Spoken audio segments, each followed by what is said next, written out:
Hello, Fatality Workers. This is Black Flame from the Fatality Company, and welcome back to Noc'Craft Season 2. First thing we're going to work on today is the slime infestation currently on our island. Originally, my plan was to just fence them off, as you saw. And that did not work too well. They jump higher than the fences, and will still knock me off the edge. So I decided to start sealing them off with glass off camera. It was only after getting about halfway over that I realised that the bigger ones were spawning partly inside the glass, and then just jumping through it anyway. So, I decided to replace the liquid, and began to form a kind of law around my city that I'm building.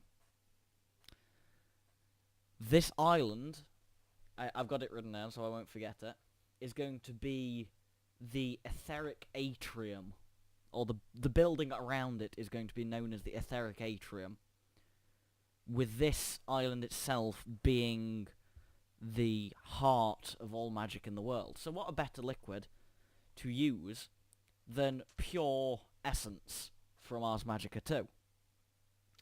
This is also how you start Ars Magica 2. You may have seen in the cutscene, in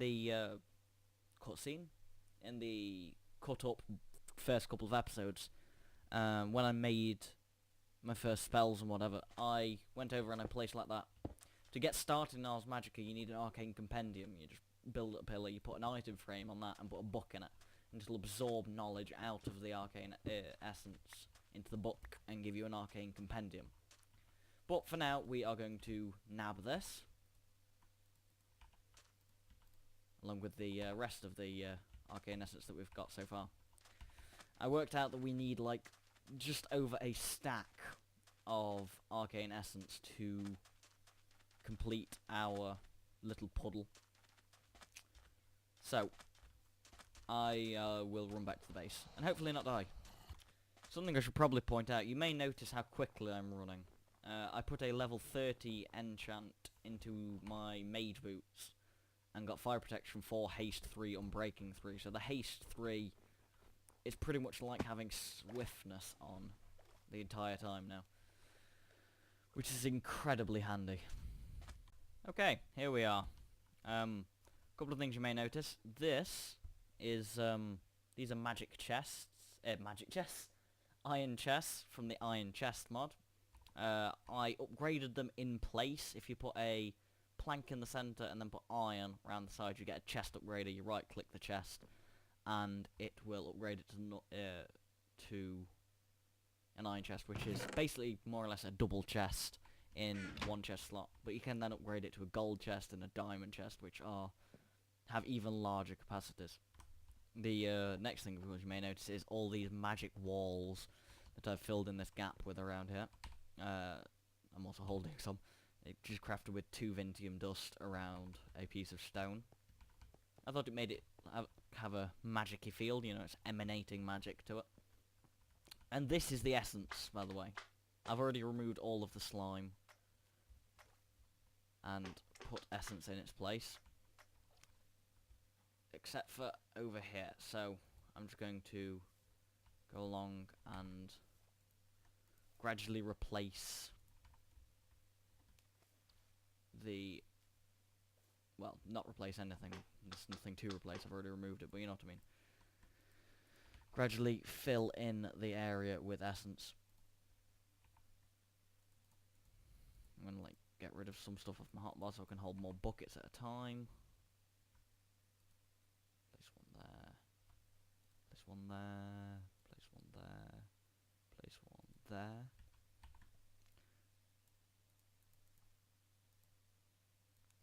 One great thing, shift click and then just drag your mouse and it drops all of the moves all the items that you drag over.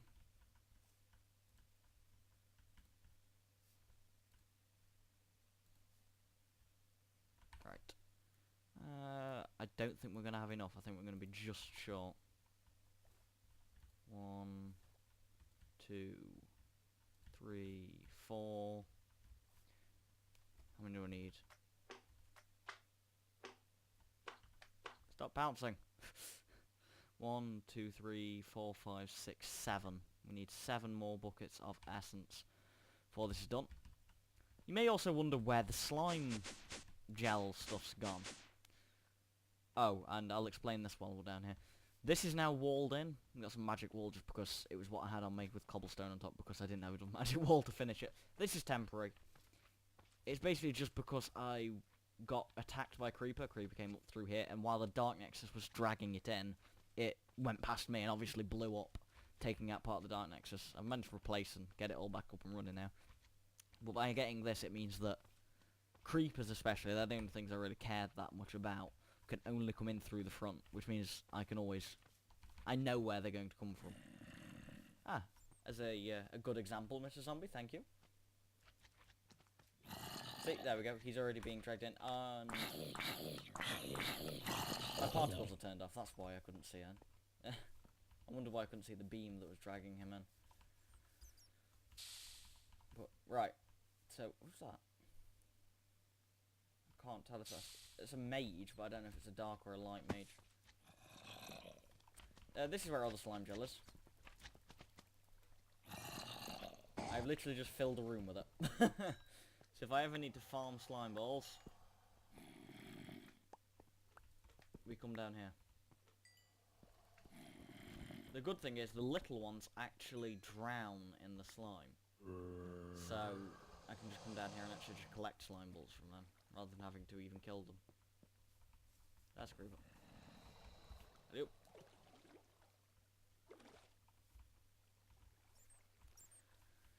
Okay, I'm going to go and think about what we're going to do next, and then I will be right back.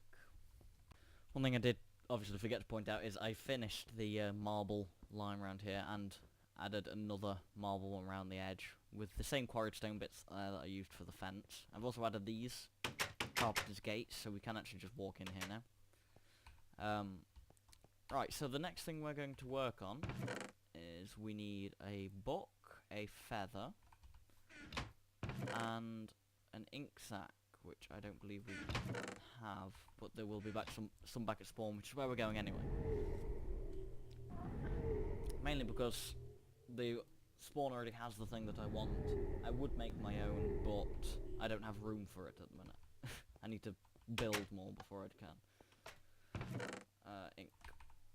Right, so, obviously vanilla recipe, book, feather, ink, book and quill.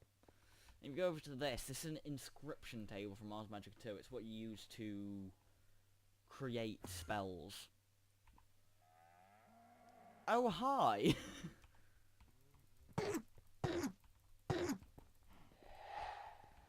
As I was saying, so the way this works is, if I get rid of that, I put a book and quill in there,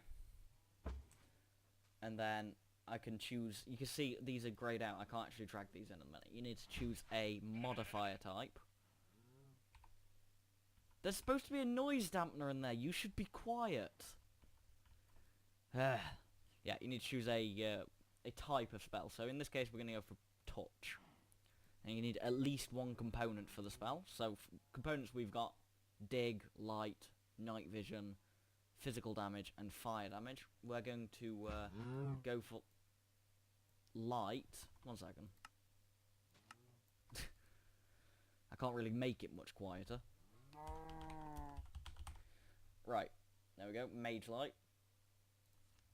So, as soon as you've done that, you take the book out, murder a zombie. Yes, I got a fez. I can finally equip a good hat. Happy. I am happy now. Right. So we need glowstone dust, a white rune, clay, a feather, vintium dust, raw fish, blue orchid, sunstone. Oh dear.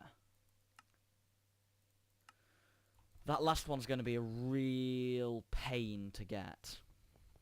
But I do have an idea and a way of getting it.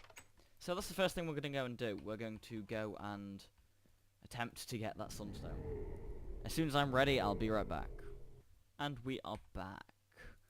There's one piece of sunstone that I know for a fact where it is. The only huge problem we've got to deal with is we have to traverse the outside of the nether nexus, which means we've got to deal with any gas, because otherwise they're going to hit the glass on the front of the... I know why this seems so loud, 1 second. I'm hoping that's better. Yeah, they're going to hit the glass, and I don't want them to hit the glass, because that'll break the glass, and it's vanilla resistance, which means it will break, and we won't get it back when hitting. Die! I wish my wound spell was not so terrible, and that it was faster projectile speed, so that I could hit him more. No!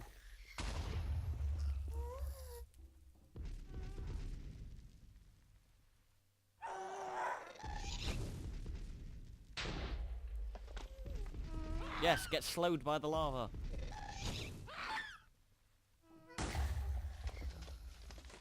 Right, I've got to hurry. The one piece of sunstone that I've seen is down here. You can just see it in there. So I'm going to chug this potion of fire resistance. And whoop. And then I'm going to go underneath the block of sunstone. Place cobble on one side, place cobble on the other side. And this means now at least I can't lose it. There we go. Now all I need to do is get back round, and then we can leave. I'm going to go and try and gather up most of the other components for the spell, and then I will show you the spellcrafting procedures for the second time on camera. But this time walking through it more than I did the first time. The taint over there is getting out of hand by this point. Just thought I'd mention. Let me just go see if I can get close without being murdered.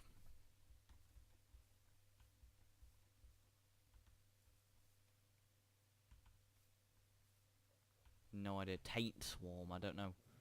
Oh, it's attacking. It's attacking me. I'm running. That's a tainted chicken. Ah. Yeah, basically everything that spawns in the taint or near the taint or wanders into the taint tries to kill you. Anyway, back to fishing. Right. So, here we are. Glowstone dust, white rune, clay, feather, vintium dust, raw fish, blue orchid, and sunstone. Well, there you go. Glowstone dust, white rune, clay, feather, vintium dust, raw fish, blue orchid, sunstone.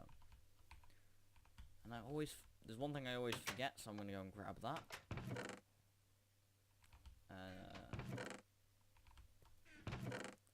Gonna remember where things are in the community base.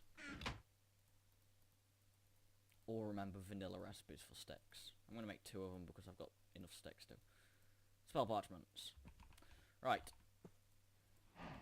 So now all we need to do is go over to our spell crafting altar, which is what this thing is. Yep, the crafting altar. It's actually still got my book in there from episode 2, which is that spell. So all you need to do is you put the spell book that you wrote over in the table into the middle, and then to start the process, you just throw a blank. That was interesting.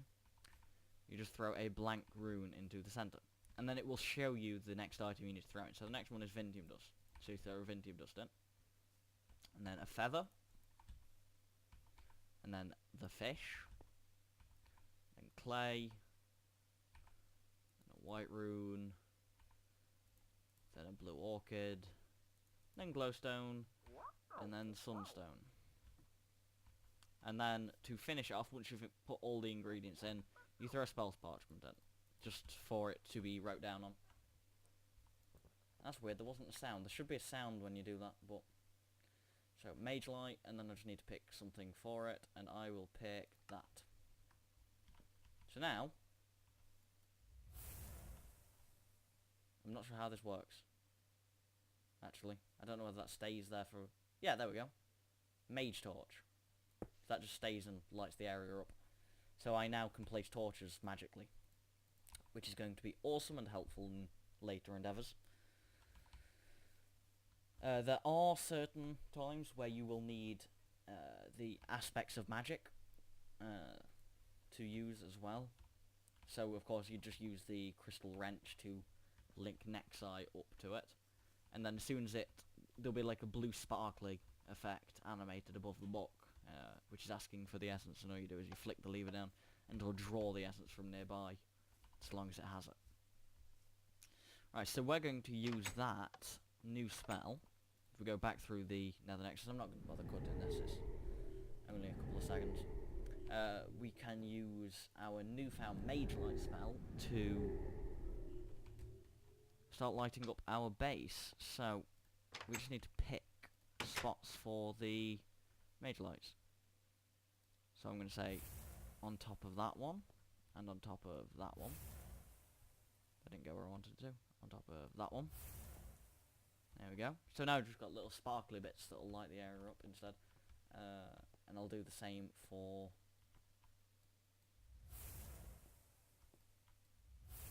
all the other sides. I almost wonder whether there's a way of changing the colour. In the Arcane compendium you can look up... Whoa, that was close. You can look up all the different attributes of spells that you'll be able to unlock. The colour one... Place, damn you! Still working, right? Nope, that's interesting.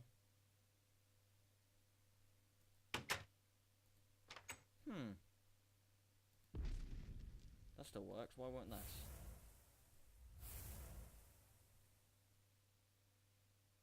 Odd. But it works there, it just doesn't want to work here. Or here. Or here. It works there. So there's something here. Is it there as well? Yeah, it's something around this that it doesn't like, and therefore won't let me place a torch. I'm going to see if maybe putting a block on top helps. Yep, there we go.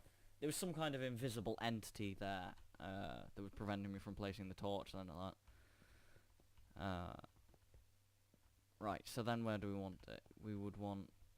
there is a handy little tool called F7. Huh, that's interesting. It's not counting them as giving off light. And I won't actually know if they do it or not until night time, so... That's not going to help us at all, actually. So I'm going to put one there. There. And hopefully that's enough light. Because unless these, like, only light up when it's dark or something, and I apparently placed one there as well, then I'm not going to be able to use that tool to detect. But basically how this works, you hit F7 on your keyboard. If it is a yellow cross, then a mob can spawn there at night time, but not during daytime, like this bit. If it is blank entirely, like the top of the magic walls, because magic walls can't be spawned on, then it can't be spawned on at all. And if it is a red cross, then it can always be spawned on. It doesn't matter about whether it's daytime or nighttime. One other great thing about using this is, of course, that I will gain Ars Magica 2 levels for placing these torches. Okay, now I've got the sparkly bits around. Let's, I'm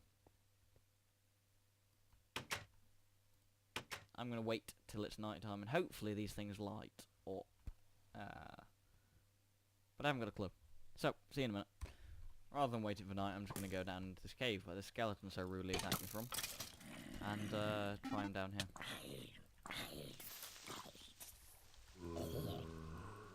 Luckily there's water behind me from where a creeper blew up, so you know. Right, let's try this. Yeah, that works. So...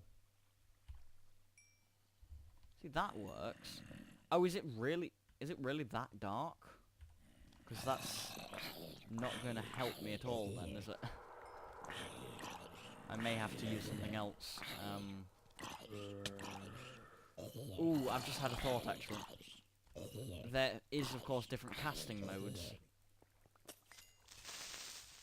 And that's a mana creeper, which can actually do stuff to us now, because we do have mana. So if we do that, F7, you can see it's got, the block is on.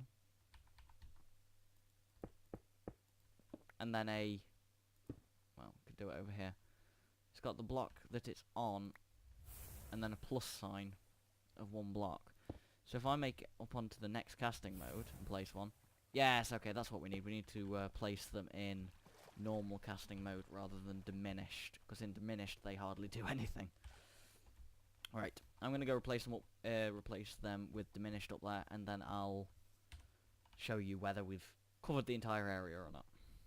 One problem, of course, with now using them in normal mode rather than diminished is I have run out of mana. I also do not remember where in this ring I started doing the normal ones. I think it was over there with that one. But I can't be too sure. Come on, mana. Oh, and it's one of the... Yeah, I keep getting the same problem with the, not being able to place them. Well, there's one way to find out, isn't there? Because around here we've got light. In relatively alright spacing. Okay, yeah, it was a little bit less further around than I thought. I'm gonna sit around and wait for my mana to come back. I'll see you guys shortly. Okay. That's all of the normal level ones added, and as you can see, we still have quite a large amount of darkness. I keep doing that. I keep accidentally hitting my D key and always running myself off the edge. So, what we shall do, for now at least, is I'm going to get some of these stone-based Tinkerer's Construct torches and just plop them in the center spots of the these bits of darkness at least, because these bits are consistent.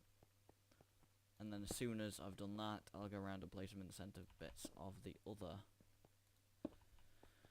blobs of darkness that are on the corners, which is going to be that bit, the center of the W. Because of course there will be a fence there at some point, then I'll put these on top of it as well. Also, you may notice this entire area in the middle. Could probably do with putting torches on that as well. Kind of random for now.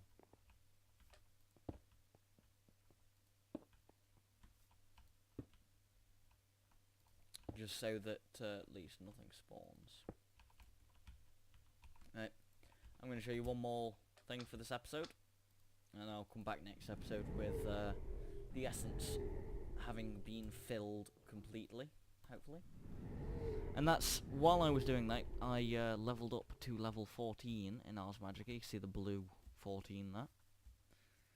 So, what you do with your levels in Ars Magica is you make this, which is an oculus, which I'm not being snuck up on.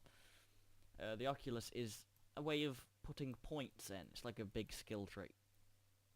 So, you've got 4 tabs: offensive, defensive, utility, and talents. Offensive is obviously all your damages, your fireballs, your lightning bolts and all that. Defensive is obviously, you've got your buffs and healing, things like that. And utility is, well, other buffs. And, well, as an example, it's where dig, light, night vision, true sight, disarm, things like that are. And then talents are things that affect you, like mana regen, which I'm going to get for now. Colour is in there, that's where that is. And affinity gains boost. We've not talked about affinities yet, but I'm not going to really go into them for now. What I am going to go into is defense. Self, and I'm going to get regeneration. And hopefully get down to heal at some point. Just so that I can make a projectile heal spell to help the other guys on the server. Okay. Thank you all for watching, guys, and I'll see you next time. Bye, guys.